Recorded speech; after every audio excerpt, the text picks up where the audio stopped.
I went to Australia for my F2 training year, and that really appealed to me because I always wanted to get some experience at some point in my training outside of the UK NHS system, and it's a great opportunity to gain experience in a different atmosphere and system. In terms of how I organised that, it was a very complex process because I was going for my F2, which needed to be accredited.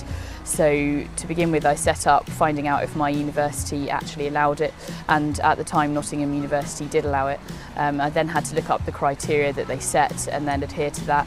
Then look for a hospital over in Australia that would understand what F2 even was, and then have people that I could put as named supervisors who would then be able to back up the fact that they would comply with the year's worth of training.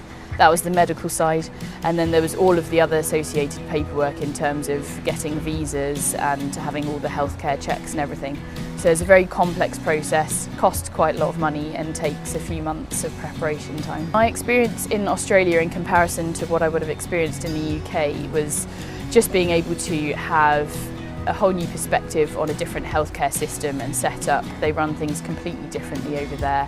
It's about a 50-50 split with public and private. After my F2 year, I spent an extra year in Australia, and that was really a twofold thought process. One was I was desperate to just spend my F2 year enjoying the new system, absorbing like a sponge sort of all the new experiences to be had, and just being able to really get stuck into it. Whereas usually if you go straight on into the next stage of training, within your first 3 months or so of F2, you're starting to get ready for your portfolio and your application forms and all that sort of thing, preparing for interview. So I just wanted to have an F2 year enjoying and absorbing. And then the second thing was I always knew that I wanted to do surgery, I think, and that I was most likely going to come back, and was motivated to make that work regardless.